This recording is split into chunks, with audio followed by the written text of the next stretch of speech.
Buenos días chicos, les saluda el profesor Rubén Espinosa. Listos para nuestra clase de hoy, el tema modelos atómicos. A manera de repaso, quisiera recordarles que hemos estado viendo sobre la materia, propiedades de la materia, clasificación de la materia. Y hoy día vamos a ver o vamos a contestar una de las preguntas filosóficas de los antiguos, ¿no? ¿De qué está hecha la materia?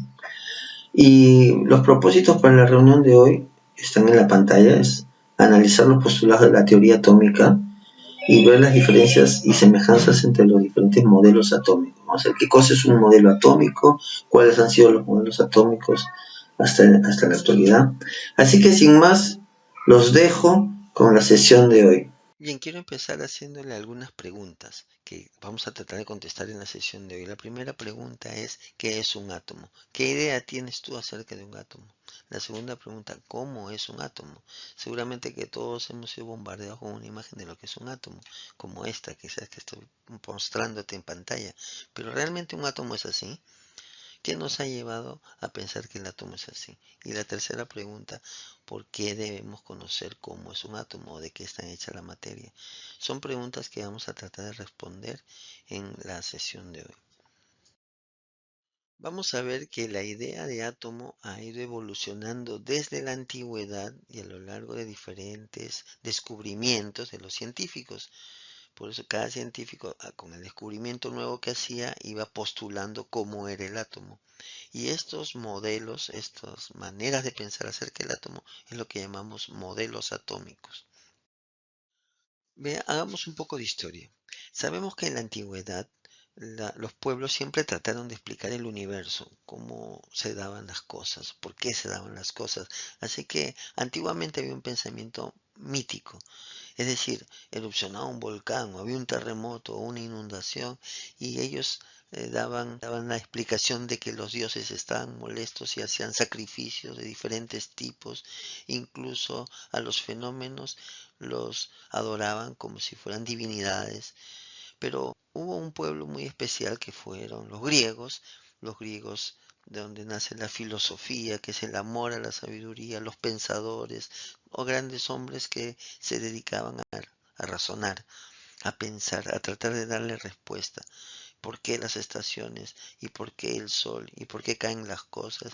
¿Y cuál es la naturaleza de las cosas? Así que comenzaron a pensar y a postular teorías. Una de las cosas que a nosotros nos importa en este tema es, gran pregunta que se hicieron los filósofos, ¿de qué están hechas las cosas? ¿De qué está hecho? ¿Cuál es el elemento que da origen a las cosas? Así que, teniendo en cuenta eso, hubieron dos grandes escuelas, la escuela aristotélica y la escuela atomista. La escuela aristotélica postulaba de que todo estaba hecho de cuatro elementos: el fuego, el aire, el agua y la tierra, ¿no? Y habían cuerpos o sustancias que tenían más de aire o más de agua, o era una mezcla de repente de estas. Pero hubo una escuela 400 años antes de Cristo, que es la escuela atomista, fundada por Leucipo y seguida por Demócrito. Bien, ¿en qué consiste el pensamiento de Leucipo? Él fue quien introdujo la palabra átomo. ¿Qué significa átomo? Sin división. Así como ateo, sin Dios, átomo, sin división. ¿Y en qué consiste? Bueno, si tú tienes un elemento como esta manzana, Leucipo decía que yo la puedo dividir en una porción más pequeña y esta a su vez en una parte más pequeña y esta en otra más pequeña, de manera que yo puedo subdividir una sustancia o un elemento hasta un límite, hasta una partícula tan pequeña que ya no sea posible de dividir. A esta partícula pequeña, indivisible, elemental, la llamó átomo, que es una partícula indivisible, incompresible e invisible.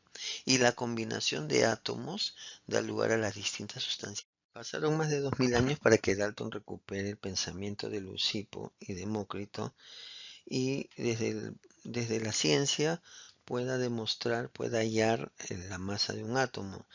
Entonces, el modelo atómico de Dalton es el de una esfera maciza, indivisible e indestructible, tal como la concebía Leucipo.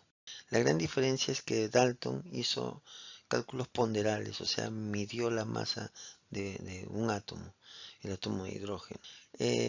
Entre los postulados de Dalton están los siguientes. Toda la materia está constituida por unidades pequeñas llamadas átomos. O sea, cada elemento tiene un átomo y cada átomo son diferentes. El átomo de hidrógeno es diferente al átomo de oxígeno, el átomo de oxígeno es diferente al átomo de bromo, helio, el átomo de cobre, etc. Recuerda que en esa época se reconocían alrededor de 49 elementos, no más. La combinación de estos átomos daba lugar a compuestos. Otras conclusiones del estudio de Dalton son las siguientes. Los átomos que se unen entre sí para formar compuestos, ¿no? Por ejemplo, el H2O es la unión de dos átomos de hidrógeno y uno de oxígeno. Estos átomos están en una relación numérica constante. H2O significa dos átomos de hidrógeno y uno de oxígeno. Y una tercera conclusión es que los átomos de estos compuestos tienen todas la misma masa e idénticas propiedades. Es decir, este vaso de agua está formado por muchísimas millones de moléculas de agua, todas de H2O. El siguiente modelo atómico es el modelo atómico de Thomson, postulado por Thomson en 1904. Thomson hizo un gran descubrimiento, descubrió el electrón, no lo olviden. Entonces, para Thomson el átomo es similar al de Dalton, la única diferencia es que tenía pequeñas partículas con cargas negativas, a las que él llamó electrón, enclavadas en él, como este ejemplo que está aquí, este modelo. Estos pequeños corpúsculos clavados en el átomo, llamados electrones, hacían ver al átomo como un budín de pasas, como pasas en un budín. Por eso es que tiene un sobrenombre, este modelo, el sobrenombre del budín de pasas. ¿Qué usó Thomson? Es muy importante. El tubo de rayos catódicos. ¿En qué consiste el experimento del tubo de rayos catódicos? Este tubo que vemos aquí es el antecesor, el abuelito del televisor. Se emanaban unas partículas a partir del cátodo, por eso se llaman catódicos.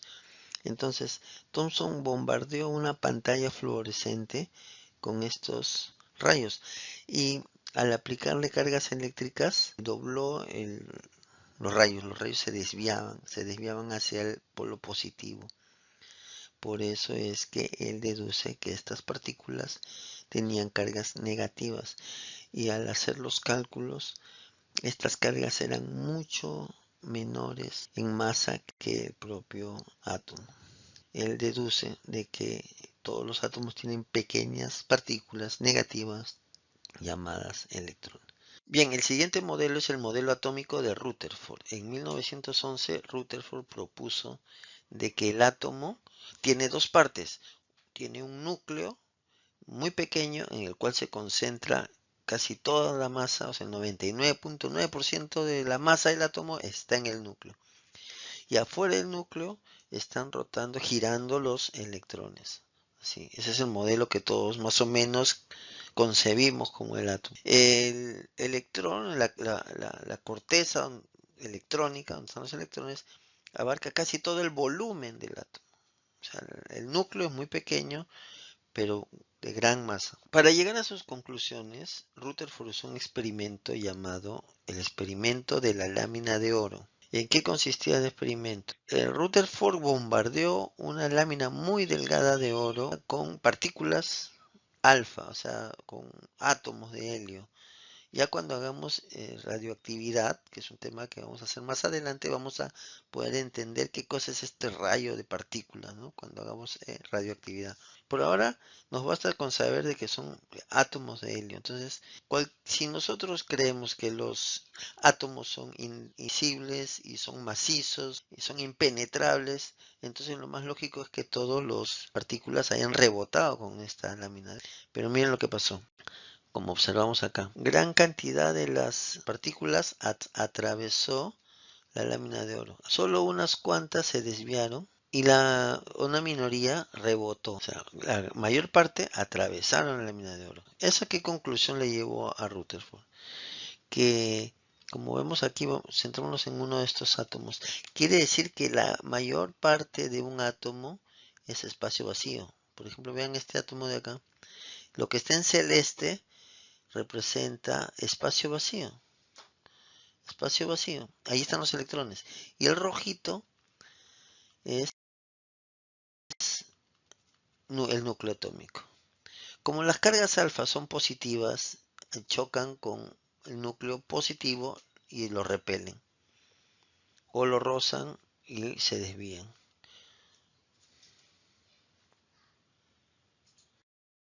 Entonces, en conclusión, para Rutherford, el átomo tiene un núcleo positivo que concentra casi toda la masa de este. Segundo, la masa del electrón es insignificante, casi nada, comparada con la masa del núcleo. Y en tercer lugar, casi todo el átomo es espacio vacío, en donde se mueven los electrones. El núcleo es muy pequeño en comparación con la corteza electrónica. El siguiente modelo atómico es el de Bohr. 2 años después de Rutherford, Bohr propuso un modelo atómico, o le añadió al modelo atómico de Rutherford lo siguiente. Cada electrón tiene asociado un nivel de energía, un valor de energía casi fijo, proporcional a una constante. Esto se repetía 7 veces, es decir, 7 niveles de energía. Esto se basó en las teorías de aquel entonces propuestas por Einstein y por Max Planck, dos científicos muy famosos. En conclusión, dos cosas. El modelo atómico de Bohr dice que el átomo tiene 7 niveles de energía. Y segundo, hay saltos de energía. Cuando un electrón salta de un nivel alto a un nivel bajo, emite energía en forma de un fotón. Y cuando salta de un nivel bajo a un nivel alto, absorbe energía.